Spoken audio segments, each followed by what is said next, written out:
کے لیے حاضر ہوئے تھے اور پھر پھنس گئے۔ اللہ رب العالمین سے دعا ہے کہ اللہ رب العالمین مجھے حق کہنے کی اور ہم سب کو عمل کی توفیق عطا فرمائے۔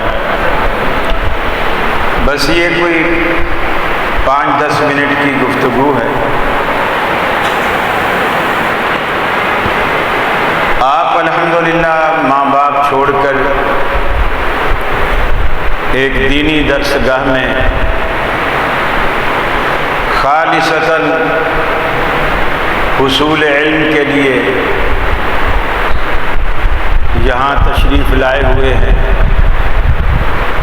اللہ رب العالمین آپ کا آنا، یہاں رہنا، تعلیم حاصل کرنا اپنی جناب میں قبول و مقبول فرمائے، اور آپ کو ادارے کے لیے، اساتذہ کے لیے، والدین کے لیے اللہ صدقہ جاریہ بنائے۔ دنیا میں کوئی سمجھے یا نہ سمجھے، اللہ کے ہاں اس علم کی بہت بڑی قدر و منزلت ہے۔ آپ اندازہ لگائیں کہ اگر دنیا میں آج کسی کی شادی میں، کسی بیٹے کی شادی میں دنیا کے بڑے بڑے حکمران یہاں آ جائیں، مثلا نواز شریف آ جائیں، زرداری آ جائیں، سابقہ والے آ جائیں، نئے والے آ جائیں، اور وہ دولہا کے گلے میں پھولوں کا ہار ڈال دیں، تو شاید دوسرے دن وہ یہاں رہنا بھی پسند نہیں کریں گے کہ جی اب ہمارا اسٹیٹس جو ہے وہ اونچا ہو گیا کہ جی فلاں کے گلے میں نواز شریف نے ہار ڈالا ہے، آرمی چیف نے ہار ڈالا ہے۔ لیکن آپ تھوڑا آنکھیں بند کر کے اس بات کا تصور کریں کہ قیامت والے دن اللہ رب العالمین کے حبیب فرماتے ہیں کہ اللہ حافظ کے والد کو بلائے گا اور اپنے ہاتھوں سے اس کے سر پر تاج پہنائے گا۔ اس عزت اور وقار کا آپ اندازہ لگائیے۔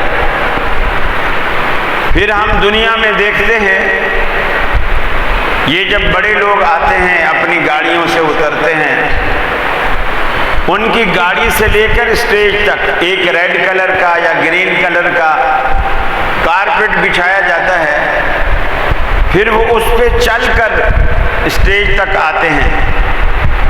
ہم سمجھتے ہیں کتنی عزت اور وقار والا آدمی ہے کہ یار اس کے جوتے کے تلوے کو بھی مٹی نہیں لگی، گاڑی سے نکلا اور کارپیٹ پہ چلتا ہوا اسٹیج پہ آیا ہے۔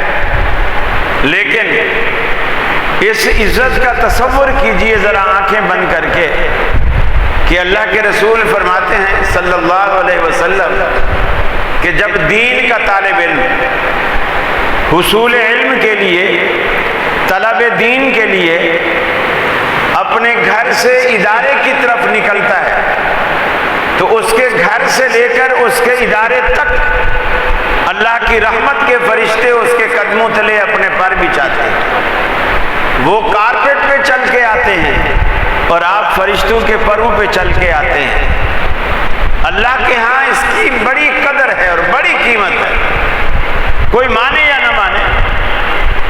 اسی لیے اللہ کے رسول نے فرمایا العلماء ورثۃ الانبیاء، علماء انبیاء کے وارث۔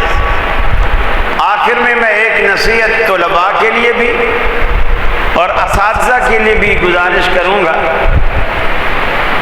کراچی میں ایک دیوبندیوں کا بڑا مدرسہ تھا اور حفظ کا مدرسہ تھا۔ سوات کا ایک پٹھان تھا جو وہاں محنت مزدوری کے لیے آیا ہوا تھا، وہ اپنے بچے کو لایا اور اس مدرسے میں داخل کیا۔ بچہ 3 سال تک وہاں پڑھا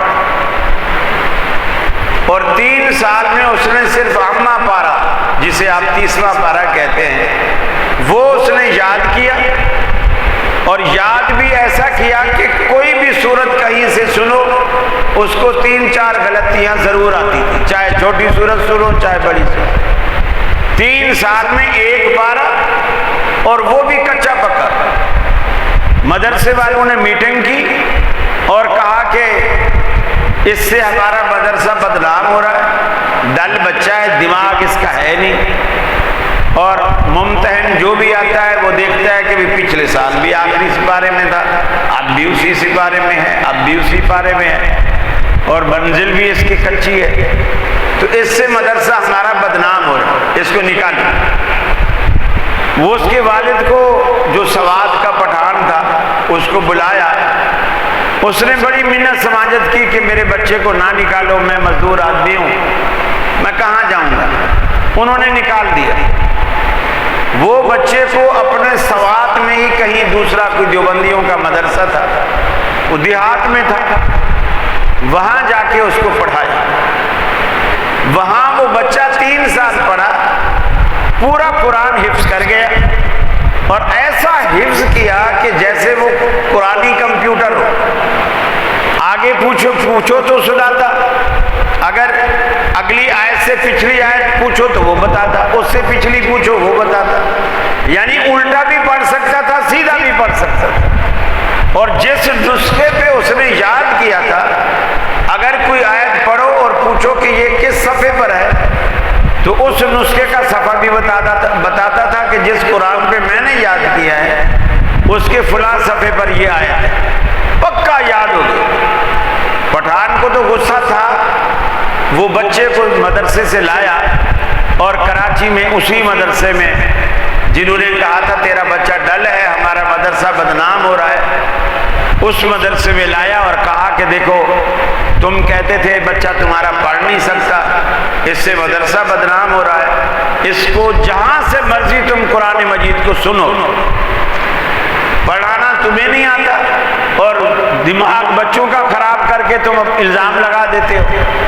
انہوں نے جناب قرآن مجید سنا، اس سے کوئی یوصیکم اللہ فی اولادکم والا رکوع سن رہا ہے، جہاں جہاں حافظوں کو قاریوں کو پتہ ہوتا ہے کہ متشابہ کہاں کہاں لگتا ہے، وہ آیات پوچھ رہے ہیں، وہ اٹک ہی نہیں رہا، سب بتا رہا ہے۔ آخر انہوں نے کہا کہ جی یہ پڑھا کہاں ہے؟ انہوں نے کہا ہمارے سوات میں گاؤں میں ایک مدرسہ ہے وہاں پڑھا۔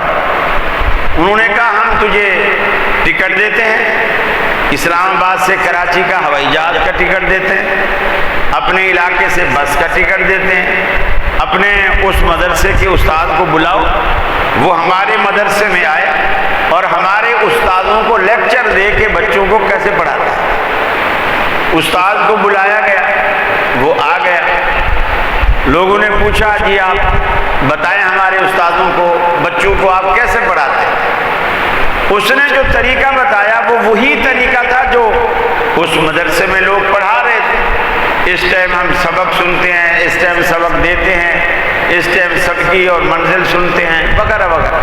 انہوں نے کہا ہمارے یہاں بھی یہی ہوتا ہے، کوئی خاص بات بتاؤ۔ پھر اس نے آخر میں کہا کہ جی خاص بات بس یہ ہے میں عشاء کے بعد بچوں کو سبق دیتا ہوں، سبق دینے کے بعد گھنٹہ بھر انہیں کہتا ہوں کہ تھوڑا دوہرا لو، جب یہ دوہرا لیتے ہیں میں بچوں سے کہتا ہوں اب جا کر کے سو جاؤ۔ بچے سو جاتے ہیں، میں وضو کرتا ہوں، مصلی بچھاتا ہوں، اللہ کے حضور 2 نفل پڑھتا ہوں اور اللہ کے آگے رونا شروع کر دیتا ہوں کہ یا اللہ میرے بس میں اتنا تھا۔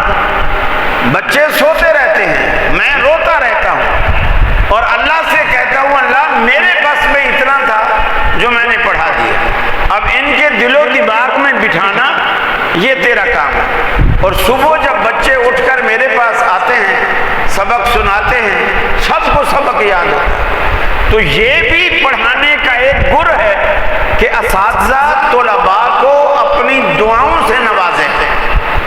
ایک تو مسئلہ یہ ہے کہ ہم اہل حدیث لوگ دعائیں نہیں مانگتے سرے سے، دعائیں مانگا کرو، نافرضوں کے بعد مانگو، انفرادی دعا سے تو کوئی نہیں روکتا نا۔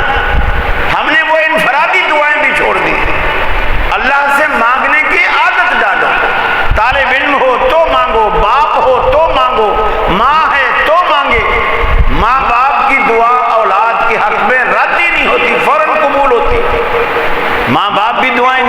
بچوں کو دعائیں نہیں دیتے؟